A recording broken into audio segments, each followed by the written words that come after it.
집 주인의 종들이 와서 말하되 주여 밭에 좋은 씨를 뿌리지 아니하였나이까? 그런데 가라지가 어디서 생겼나이까? 주인이 이르되 원수가 이렇게 하였구나. 종들이 말하되 그러면 우리가 가서 이것을 뽑기를 원하시나이까? 주인이 이르되 가만두라. 가라지를 뽑다가 곡식까지 뽑을까 염려하노라.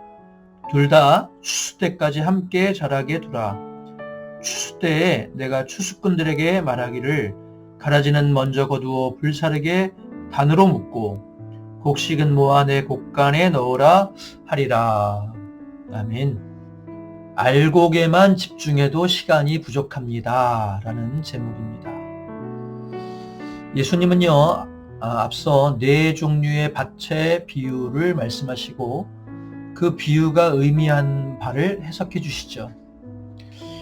우리의 마음밭이 길가나 돌밭 혹은 가시밭이 되어서는 아무런 열매가 맺을 수 없다. 다만 옥토, 좋은 밭이 되어야만 풍성한 열매를 맺을 수 있다라고 가르쳐 주십니다.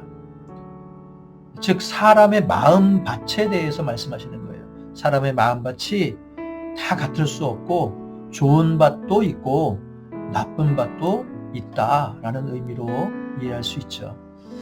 그리고 난 다음에 오늘 본문의 이번에는 좋은 씨앗과 나쁜 씨에 대한 비유를 들려주십니다. 알곡과 가라지의 비유로 우리가 알고 있죠. 어떤 사람이 제 밭에 아주 좋은 씨앗을 뿌렸는데 한밤중에 그 원수가 몰래 그 밭에 나쁜 씨, 즉 가라지를 뿌렸다고 설명하고 있습니다. 가라지는요, 밭을 황폐하게 만드는 독보리를 의미합니다. 처음에는요, 이 알곡과 자라는 게 아주 흡사해 보이지만 나중에 다 자라고 나면 그때 확연하게 독보리인 것이 드러나게 됩니다. 종들이 보니 처음에는 잘 보이지 않았는데 나중에 보니까 좋은 씨앗과 가라지가 함께 자라고 있는 게 보였죠. 그래서 주인에게 묻기를 주인님, 왜 좋은 씨앗을 뿌리셨는데 이런 가라지가 함께 자라는 것입니까? 그건 원수가 그리한 것이다. 그러자 종들이 그럼 이 가라지를 지금 당장 뽑아버릴까요? 그러자 주인이 그렇게 말하죠. 아니, 추수 때까지 가만히 둬라. 지금 서로 뿌리가 엉켜있기 때문에 잘못하면 가라지 뽑다가 알곡까지 뽑힐 수가 있다. 그러니 그냥 두면 나중에 추수 때에 알곡과 가라지를 구분하고 가라지는 다 불태우고 알곡은 곡간에 들이는 때가 있을 것이다. 그때까지 가만둬라 말씀하시죠. 이게 바로 알곡과 가라지의 비유입니다. 이 비유가 담고 있는 교훈은 이것입니다. 앞선 네 밭의 비유에서 좋은 밭과 나쁜 밭이 있다고 하신 것처럼 씨앗에도 좋은 씨앗이 있고 나쁜 씨앗이 있을 수 있다는 것이죠. 예수 그리스도의 복음을 잘 받아들이고 참 주님의 제자로 살아가는 의인들이 분명히 있는가 반면에 복음을 거부하고 세상의 욕심대로 제멋대로 살아가는 불순종의 사람들도 분명히 있다는 것입니다. 핵심은요, 이런 의인과 악인이 모두 한 밭에 뒤섞여 살아간다는 것이죠. 알곡과 가라지가 서로 이런저런 관계로 얽혀서 공존하듯이 세상에도 의인과 악인이 얽혀서 공존하며 살아가는 것이 이 세상이라는 것입니다. 언제까지 그러냐? 마지막 주님께서 다시 오셔서 세상을 심판하실 때까지 그렇게 공존하며 살아간다는 것입니다. 오늘 저와 여러분이 살아가는 삶의 현장이 그렇습니다. 내가 속해 있는 공동체 속에는요, 알곡만 있는 게 아니라 엄연히 가라지도 있습니다. 내가 다니는 직장에도 그럴 수 있고 학교에도 그럴 수 있고 그 밖에 내가 속한 여러 그룹 안에도 그럴 수 있고 심지어요, 교회 안에서도 그럴 수 있습니다. 하나님을 잘 믿고 말씀대로 순종하는 사람만 있는 게 아니라 아예 순종하려는 마음이 전혀 없는 사람, 예수님을 믿고자 하는 마음이 전혀 없는 사람, 겉으로는 알곡인 것처럼 하지만 안으로는 독을 품고 있는 위선자, 이단도 존재한다는 거예요. 이단이 뭡니까? 처음에는 비슷해요. 그런데 달을 이 끝단, 마지막이 다른 것입니다. 나중에 보면 이게 가라지구나 라고 하는 그런 경우도 얼마든지 있을 수 있다는 것이죠. 어느 공동체나 알곡과 가라지가 함께 존재합니다. 교회라고 예외일 수는 없습니다. 그렇다고 한다면요, 이런 세상을 살아가는 우리 그리스도인들은 어떤 태도를 지녀야 할까요? 어떤 믿음의 태도를 품어야 할까요? 오늘 비유에 나오는 종들처럼 지금 당장이라도 이 가라지를 뽑아내야 하지 않겠습니까? 라면서 내 주변에 악하게 보이는 사람들을 대적하고 공격하는 그런 전투적인 삶을 살아야 맞을까요? 위선적이고 악한 이들을 정죄하고 아예 공동체에 발 붙이지 못하게 지금 당장 격리시키는 것이 능사일까요? 물론 그런 단호한 태도가 필요할 때가 분명히 있습니다. 공동체 전체를 해롭게 만들거나 공동체의 존립 자체를 위협하는 세력에 대해서는 단호할 필요가 있죠. 이단이나 사입이 의도적으로 공동체를 무너뜨리려고 하는 자들에게는 그래야 맞습니다. 그런데요, 그런 경우를 제외하고는 오늘 본문에서 주님의 하신 말씀대로 따르는 것이 바람직합니다. 오늘 본문에서 뭐라고 말씀하셨나요? 29절 이하에 보면요, 주인이 이르되 가만두라. 가라지를 뽑다가 곡식까지 뽑을까 염려하노라.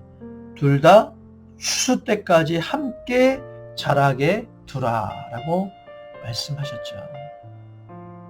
알곡과 가라지의 뿌리가 땅속에서 막 뒤엉켜 있듯이 사실 사람의 관계도요, 이리저리 다 뒤엉켜 있습니다.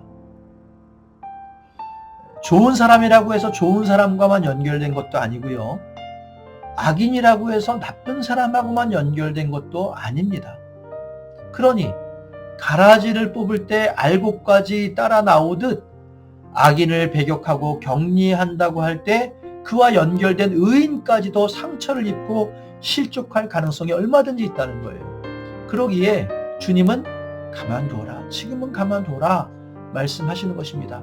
알곡 같은 사람들이 다치지 않도록 주의하라 라는 당부의 말씀이죠. 여러분, 지금 주변에 여러분을 너무 힘들게 하고 여러분이 속한 공동체를 어렵게 만드는 사람들이 있나요? 그래서 지금이라도 당장 뽑아버리면 좋겠다는 마음이 드는 그런 사람들이 있습니까? 그렇다면요, 오늘 말씀을 기억하시기 바랍니다. 가만두어라. 다만 심판의 때까지 인내하며 기다려라. 이 말씀처럼요, 하나님께 맡기고 인내하며 기다릴 수 있어야 합니다. 굳이 막 뽑겠다고 하다가 좋은 사람들까지 다치지 않도록 주의해야 한다는 것이죠. 그러다 보면요, 하나님이 해결하시는 날이 반드시 올 것입니다. 다만 우리가 관심을 기울이고 힘을 쏟을 것은 가라지가 아니라 좋은 씨앗입니다.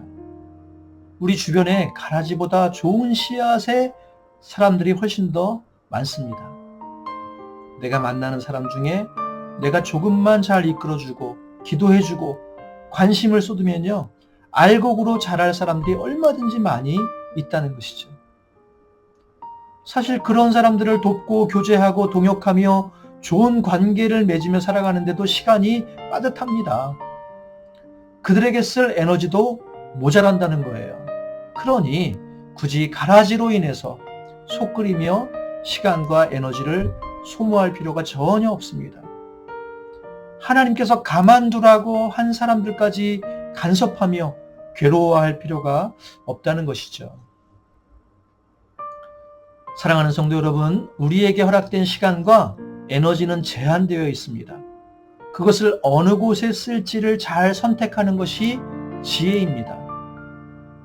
그것을 굳이 가라지를 뽑아내려는 일에 쓰지 마십시오. 앞서 말씀드린 것처럼 가라지는 뽑는다고 해서 잘 뽑히는 것도 아니고 오히려 알곡까지 다치게 만듭니다. 오히려 우리의 시간과 에너지를 알곡과 같은 사람들을 잘 돌보고 친밀한 관계를 맺고 함께 자라가는 일에 쓰시기 바랍니다. 그 사람도 나도 알곡으로 열매 맺을 수 있도록 하는 일에 집중해야 합니다. 그것이 현명한 선택입니다. 바라기는 알곡과 가라지가 뒤섞여 살아가는 세상에서도 시간과 힘을 허비하지 않고 좋은 열매 맺고 또 다른 이들을 좋은 열매 맺을 수 있도록 돕는 그런 저와 여러분이 되었으면 참 좋겠습니다. 오늘 하루도 또 앞으로도 그런 마음가짐으로 참 예수의 제자로서 살아가는 우리 모든 성도님들 되시길 주님의 이름으로 축원합니다. 기도하겠습니다. 고맙고 감사하신 주님, 오늘도 말씀 붙들고 기도하며 하루를 시작하게 하시니 감사합니다. 알곡과 가라지가 뒤엉켜 살아가는 세상 속에서도 우리가 알곡으로서의 모습을 놓치지 않고 주님을 기쁘시게 하는 그런 삶을 살아갈 수 있도록 인도하여 주시옵소서. 더불어 우리를 힘들게 하고 또 주님을 거역하는 그런 가라지와 같은 사람들로 인해서 힘을 허비하고 또 속상해하고 아파하는 우리가 아니라 오히려 우리 주변에 좋은 씨앗, 알곡과 같은 성도들을 바라보며 그들과 함께 좋은 관계를 맺고 동역하는 지혜로운 성도들 되게 하여 주시옵소서. 말씀이 열매 맺게 해 주실 줄 믿고 감사하며 예수님의 이름으로 기도드립니다. 아멘. 네, 오늘도 주신 말씀 붙들고 기도하시고 또 우리 교우들을 위해서 또 교회를 위해서 기도하시고 여러분 개인 기도 제목 놓고 기도하겠습니다.